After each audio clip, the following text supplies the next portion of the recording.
Bonjour à tous et à toutes, voici un leurre qui vient de prendre un brochet. Alors c'est marrant parce que c'est un leurre qui est sans marque. Il n'a aucune marque, il n'y a rien. Si tu regardes le leurre, tu regardes bien le leurre, il n'a strictement aucune marque. Et pourtant, c'est un leurre sans marque qui a pris un brochet. C'est un crank, hein, ça ne m'étonne pas, les cranks ça a toujours pris du brochet. Hein. De tout temps, hein. Ça a la nage très bien, avec un très beau déhanché. Et ce petit leurre là, je te mettrai la séquence, si j'y pense, au montage à la fin de la vidéo. Tu verras que ce petit leurre a pris un petit brochet de 45 cm. Ce qui prouve bien que ce n'est pas la taille du leurre qui compte, mais c'est surtout la nage. Parce que selon le leurre que tu vas utiliser, tu vas avoir un rendu de nage qui peut être complètement différent. Et selon ce rendu de nage, tu vas avoir des fois des attaques ou pas. Il faut dire que celui-là, il faut dire que ce petit leurre, il a déjà... Alors attends, fais voir. Est-ce que je vais pouvoir prendre sans faute en image? Non, ça me fait flou. Bon, c'est pas grave. Il a quand même pris déjà 2 brochets à l'époque. L'année dernière, j'en avais fait un avec celui-là. Et cette année, en 2023, j'en fais un au mois de fin août. Le 29 août 2023, j'arrive à attraper un brochet avec ça. Ça prouve bien que certains leurres, notamment les cranks, ont quand même des qualités qui permettent de faire du brochet.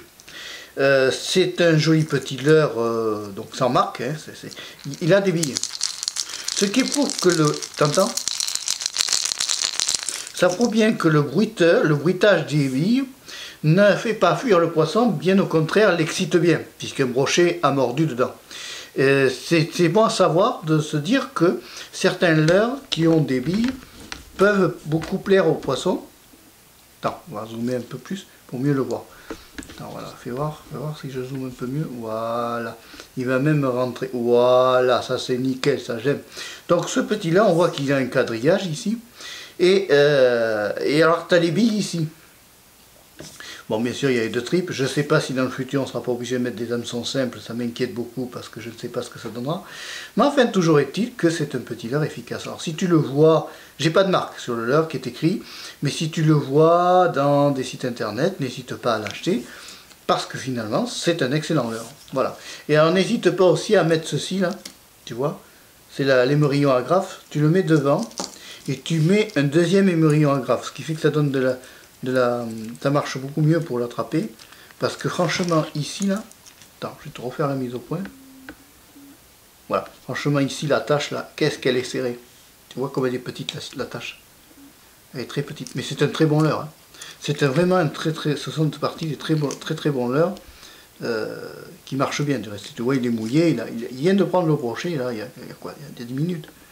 Voilà, c'est pour ça que je te le présente en vidéo, de façon à ce que tu l'aies en image, bien en image, parce que dans la gueule du poisson, ça donne pas grand-chose.